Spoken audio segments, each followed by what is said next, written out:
Praise the Lord. அன்பானவர்களே, உங்களுக்கு இயேசுவின் இனிய நாமத்தில் வாழ்த்துக்கள். இந்த ஆசீர்வாதமான காலை வேளையிலே கர்த்தருடைய வார்த்தையை உங்களுக்கு சொல்லுவதிலே மகிழ்ச்சி அடைகிறேன்.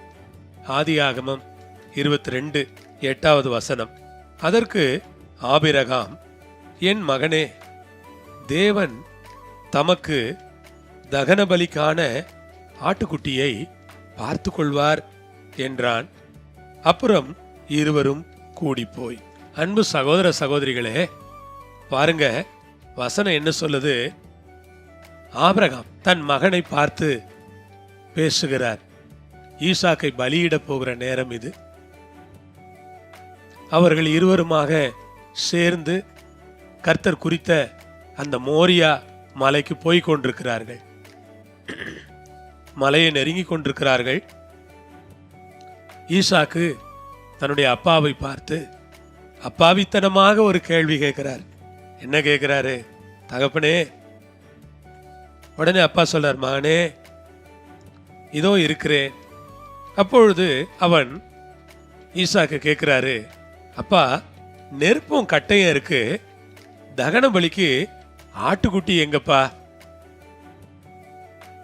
அந்த பிஞ்சு குழந்தை, அந்த இளம் குழந்தை அப்பாவை பார்த்து அப்பா என்று கூப்பிடுகிறது. அப்பா குழந்தையை பார்த்து மகனே என்று சொல்லுகிறார். அந்த குழந்தை ரொம்ப வெகுளித்தனமாக, விவரமே இல்லாமல் அந்த குழந்தை அப்பாவிடம் கேட்கிறது, அப்பா, இங்கே விறகு இருக்கிறது, இங்கே நெருப்பு இருக்கிறது, ஆனால் ஆட்டுக்குட்டியை கொண்டு வரவில்லையே அப்பா. அன்பானவர்களே, அந்த அப்பாவுடைய இருதயம் எப்படி இருந்திருக்கும் என்று யோசித்து பார்க்கிறேன். அப்பா தன்னுடைய கண்களில் வந்த கண்ணீரை அடக்கி இருப்பார். மகனே, நீதான்பா அந்த ஆட்டுக்குட்டின்னு அவர் சொல்லி இருந்தார்னா அந்த மகனுக்கு எப்படி இருந்திருக்கும்? கடைசி வரை அவர் அதை சொல்லவில்லை. அதற்கு பதிலாக அவர் சொன்னார், என் மகனே, தேவன் தமக்கு தகன பலிக்கான ஆட்டுக்குட்டியை பார்த்து கொள்வார். 14 ஆபிரகாம் அந்த இடத்திற்கு யெகோவா ஈரே என்று பெயரிட்டான். அதனாலே கர்த்தருடைய பர்வதத்தில் பார்த்து கொள்ளப்படும் என்று இந்நாள் வரைக்கும் சொல்லப்பட்டு வருகிறது. இந்நாள் வரைக்கும்.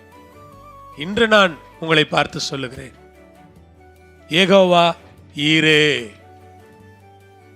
யெகோவா ஈரே என்றால் கர்த்தருடைய பர்வதத்தில் பார்த்து கொள்ளப்படும். கர்த்தர் பார்த்து கொள்வார். அல்லேலூயா. ஜெகோவா ஜைரா என்று நாம் சொல்லுகிறோமே, இந்த ஜெகோவா ஜைரா எப்படிப்பட்டவராயிருக்கிறார்? பார்த்து கொள்வார். உங்களை பார்த்து என்னப்பா செய்ய போறோம் நம்ம அப்படின்னு யாராவது உங்க பிள்ளைங்க கேட்டாங்கன்னா சொல்லுங்க, கர்த்தர் பார்த்துக்குவார். மனைவி கேட்டாங்கன்னா சொல்லுங்க, கர்த்தர் பார்த்துக்குவார். வேற யார் கேட்டாலும் சொல்லுங்க, கர்த்தர் பார்த்து கொள்வார். கர்த்தர் பார்த்து கொள்வாருமா. நாம கலங்க வேண்டியது இல்லை. யெகோவா ஈரே நமக்கு இருக்கிறார். அவர் எல்லாம் பார்த்து கொள்வார். பார்த்து கொள்வார். அவரால் நன்மையான காரியங்களை நமக்கு செய்ய முடியும். கர்த்தர் பார்த்து கொள்வார். இந்த நேரத்தில் உங்களை நான் உற்சாகப்படுத்துகிறது மாத்திரமல்ல, உண்மையை சொல்லுகிறேன். இந்நாள் வரைக்கும் சொல்லப்பட்டு வருகிறது. இன்னைக்கும் நம்ம சொல்லலாம், என்ன சொல்லலாம்? கர்த்தர் பார்த்து கொள்வார். ஆபிரகாமுக்கு மாத்திரம் அவர் யெகோவா ஈராக வெளிப்படவில்லை. ஆபிரகாமின் வழியாக இந்த உலகத்திலே ஆண்டவரை விசுவாசிக்கிற ஒவ்வொரு விசுவாசிக்கும் கர்த்தர் யெகோவா ஈரா இருக்கிறார் என்பதில் எனக்கு எவ்விதமான சந்தேகமும் இல்லை. உங்கள் தேவன் யெகோவா ஈரே. ஆமேன்.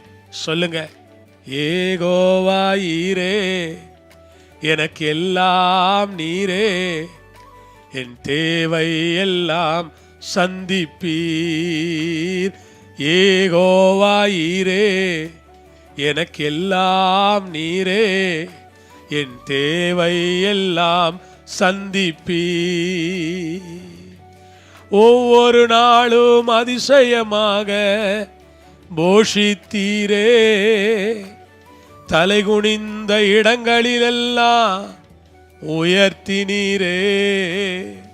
ஒவ்வொரு நாளும் அதிசயமாக போஷித்தீரே, தலைகுனிந்த இடங்களிலெல்லாம் உயர்த்தினீரே. ஏகோவாயிரே, எனக்கெல்லாம் நீரே, என் தேவை எல்லாம் சந்திப்பீ. அல்லேலூயா. ஆண்டவரே, உம்முடைய பிள்ளைகளுக்காக நான் ஜெபம் பண்றேன்ப்பா. ஒவ்வொருத்தருக்கும் நீங்க ஏகோவாயிரா இருங்க, தேவையெல்லாம் சந்திங்க, குறையெல்லாம் நிறைவாகட்டும், கர்த்தர் பார்த்துக்கொள்வார்னு ஒருத்தர் சந்தோஷமா சொல்ல உதவி செய்யுங்க. தேவனுடைய இரக்கமுள்ள கரங்கள்ல எல்லாத்தையும் நாங்க கொடுத்து ஜெபிக்கிறோம். உங்க சித்தம் போல வழி நடத்துங்க சுவாமி. கனம், மகிமை, துதி, ஸ்தோத்திரங்கள் எல்லாம் ஒருவருக்கே தந்து ஏகோவாயிராகிய கர்த்தருக்கு நன்றி சொல்லி ஜெபிக்கிறோம் பிதாவே. ஆமென். ஆண்டவர் உங்களை ஆசீர்வதிப்பார். ஏகோவாயிராயிருந்து உங்களை வழி நடத்துவாராக. ஆமென்.